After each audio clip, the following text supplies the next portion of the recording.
जैसे आपके car engine को स्टार्ट करने के लिए बैटरी का होना बहुत जरूरी है, ठीक उसी तरह किसी काम की शुरुआत करने से पहले मोटिवेशन का होना बहुत जरूरी है। मोटिवेशन ये हमारे जीवन में एक स्पार्क की तरह काम करता है, इसीलिए उसका हमारे जीवन में होना अनिवार्य है। जरा सोचिए, आप किसी रेस्टोरेंट में खाना ऑर्डर करते हैं और खाते समय आपको महसूस होता है कि खाने में ना नमक है, ना मिर्च है, ना कोई मसाला। क्या आपको खाने में मजा आएगा? शायद नहीं। जैसे खाने में स्वाद का होना बहुत जरूरी है, ठीक उसी तरह हमारे जीवन में मोटिवेशन का होना बहुत जरूरी है। मोटिवेशन ये आप जो कुछ भी कर रहे हैं वो उसके पीछे का कारण है, या वो एक फोर्स या इन्फ्लुएंस है जिस वजह से व्यक्ति कुछ कर सकता है। जैसे आपके कार इंजन को स्टार्ट करने के लिए बैटरी का होना बहुत जरूरी है, ठीक उसी तरह किसी काम की शुरुआत करने से पहले मोटिवेशन का होना बहुत जरूरी है। मोटिवेशन ये हमारे जीवन में एक स्पार्क की तरह काम करता है, इसीलिए उसका हमारे जीवन में होना आवश्यक है। चाहे आप अपने लाइफ में कितने भी गोल सेट क्यों ना कर ले, अगर उस गोल को प्राप्त करने के लिए आपके पास कोई कारण नहीं है तो आप कितने भी कोशिश कर ले उस गोल को प्राप्त नहीं कर पाओगे, और वो कारण है मोटिवेशन। अक्सर हम सक्सेसफुल इंसान की सक्सेस स्टोरीज देखकर या सुनकर काफी मोटिवेटेड हो जाते हैं, लेकिन उस व्यक्ति ने सक्सेस को प्राप्त करने के पीछे जो स्ट्रगल किया है उस पर हम ज्यादा फोकस नहीं करते, बल्कि स्ट्रगल और फेलियर ये सक्सेस की सीढ़ियां है जिस पर से हर व्यक्ति को गुजरना पड़ता है।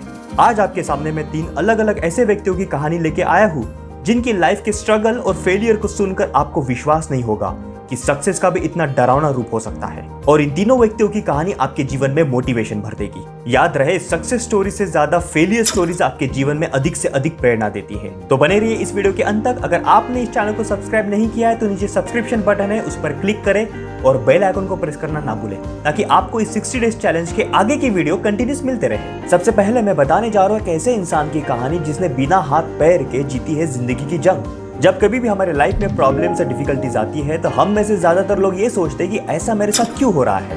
यही सोच धीरे धीरे हमारे अंदर घोर निराशा पैदा करके हमारे जिंदगी को एक बोझ बना सकती है। ऐसे में जरूरत है कि हम खुद पर भरोसा रखें और अपनी पूरी ताकत लगाकर उसका मुकाबला करें, और ऐसा तब तक करते रहे जब तक हम पूरी तरह से उस पर विजय ना प्राप्त कर ले। आप सोचेंगे कि ये असंभव है, लेकिन विश्वास मानिए, जिंदगी में कुछ भी असंभव नहीं है। अगर विश्वास ना हो तो इस कहानी को ध्यान से सुनिए। 4 दिसंबर 1982 को ऑस्ट्रेलिया में एक बच्चे का जन्म हुआ। वो अन्य बच्चों की तरह स्वस्थ था, लेकिन उसमें एक कमी थी। वो फोकमिलिया नाम के एक बीमारी के साथ पैदा हुआ था, जिसके कारण उसके दोनों हाथ और पैर नहीं थे। डॉक्टर्स हैरान थे कि उसके हाथ पैर क्यों नहीं है। उसके माता पिता को ये चिंता सताने लगी कि उसका जीवन कैसा होगा, उसका भविष्य कैसा होगा। बचपन के शुरुआती दिन काफी मुश्किल में थे। उसके जीवन में कई तरह की मुश्किलें आने लगी। उसके स्कूल में उसे काफी कठिन परिस्थितियों का और मुश्किलों का सामना करना पड़ा।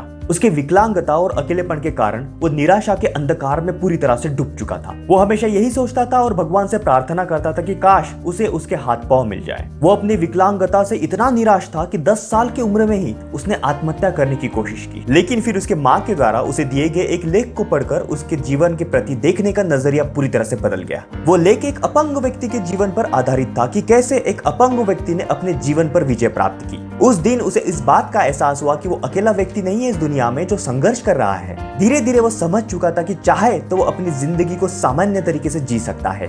धीरे धीरे फिर उसने पैर की जगह पर निकली उंगलियों और कुछ उपकरणों की मदद से लिखना और टाइप करना सीख लिया। 17 साल की उम्र से उसने स्पीच देना शुरू कर दिया। अपनी 21 साल की उम्र में अकाउंटिंग और फाइनेंस में उसने अपना ग्रेजुएशन कंप्लीट कर लिया और एक मोटिवेशनल स्पीकर के रूप में अपना करियर शुरू कर दिया। इस महान व्यक्ति का नाम है निक वुइजिसिक। उन्होंने एटीट्यूड इज एटीट्यूड इस नाम से अपनी कंपनी बनाई।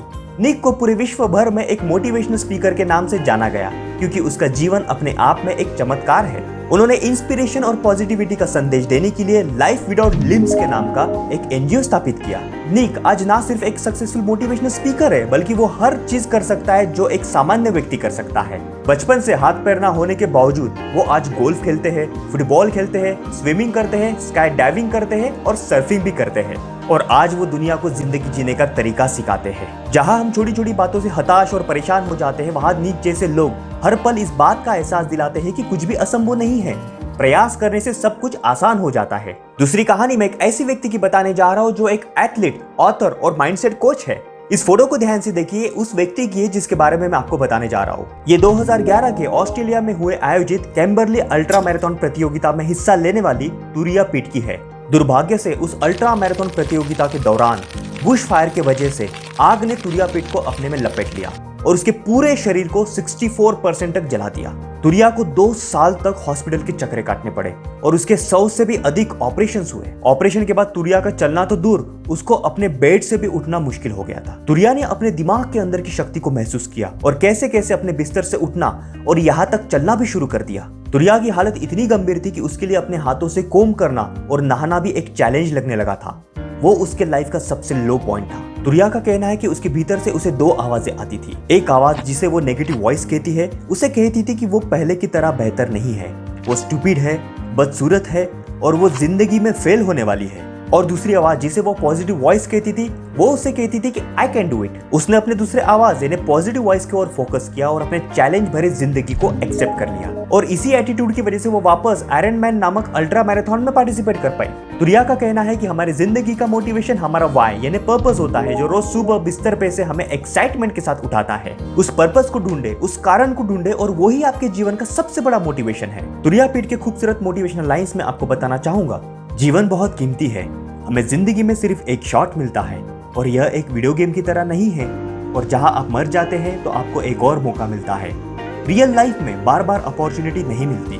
इसके बाद मैं आपको तीसरे एक ऐसी व्यक्ति की कहानी बताने जा रहा हूं जिसने फेलियर्स को अपने दिमाग पर हावी नहीं होने दिया। अपनी जिंदगी की कठिन परिस्थिति एवं लगातार हार के बावजूद उसने संयम को नहीं खोया और सक्सेस को अपने नाम कर ही लिया। 1994 में उसकी 1 साल की शादी फेल हो जाने के बाद उसका अपने पति के साथ डिवोर्स हो जाता है और उसके बाद वो डिप्रेशन का शिकार हो जाती है।